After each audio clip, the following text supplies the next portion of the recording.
Losing body fat is hard. So let's simplify this so you can make sustained and consistent progress. Dieting is hard. The average diet lasts between 3 to 5 weeks, but without a doubt, becoming more lean is good for your health and makes you much less likely to die from pretty much everything. Now, most people have heard of a calorie deficit because of this guy or because of this guy. Now, I'm going to tell you about it as well, but I'm going to do it without having to call you. To complicate things, the internet tells you that you go slow and steady. Then it tells you that you can lose 10 kilos in 10 weeks using this protocol or that method. The answer to which is better, slow and steady or fast and aggressive, is, well, it actually depends.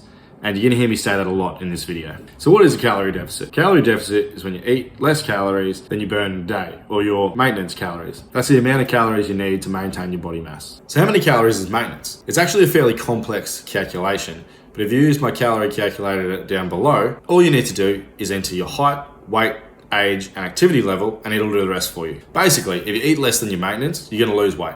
If you eat more than your maintenance, you're gonna gain weight. So a bigger deficit means I'll lose weight faster, and that's better, right? Well, it depends. This study shows the amount of weight lost at 6 months using a conservative deficit, or 10%, a moderate deficit, or 20%, and an aggressive deficit, which is 30%. Obviously, the aggressive deficit lost more weight, but they're more likely to regain it, right? The same group of people 18 months later, all the groups had regained weight, and there was not a significant difference in the regain between the groups. So an aggressive deficit is better, right? Well, it depends. Aggressive deficits mean you'll be hungrier, and that means it's harder to stick to your diet. And a diet's not much good if you drop out before you reach your goal. So slower is easier, but well, it's slower. There's also the issue with lean mass loss with big calorie deficits. So I'll lose more muscle with an aggressive calorie deficit. Well, it depends. If you eat enough protein, you can maximize your muscle protein synthesis. This is the process of building and maintaining muscle, even in a deficit. Combine that with regular resistance training 3 times a week or more, and you can be in an aggressive deficit and minimize your lean mass loss. So a bigger deficit is better? Well, it depends. If you're willing to stay committed when it gets hard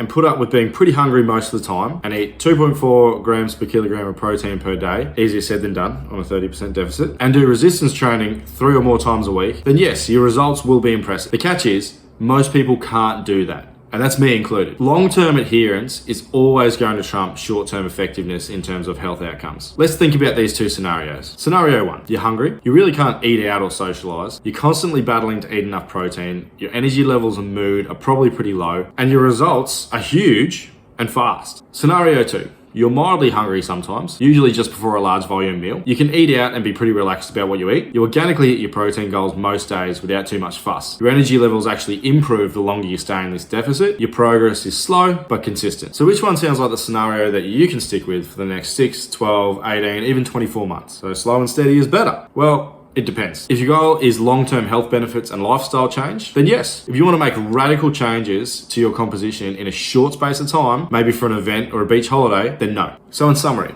aggressive deficits will get you there faster, but they're harder to adhere to, and it's also harder to maintain your lean or muscle mass. Conservative deficits will take longer, but offer more lifestyle flexibility, and there's less chance of significant lean mass loss. Whichever approach suits your goal, you can use my calorie calculator to tell you how many calories to eat, how much protein you'll need, and how many grams of carbs you'll need to eat in a day. There's lots of different calorie calculators out there, lots of different macro tracking things. Mine uses the best formula, but use one that's best for you. Use one that helps you get the best results. Oh, and mine's free, by the way. If you want a rundown about how to use it, click the video link in the description below the calculator link. Now, I've got lots of messages after our last episode requesting content.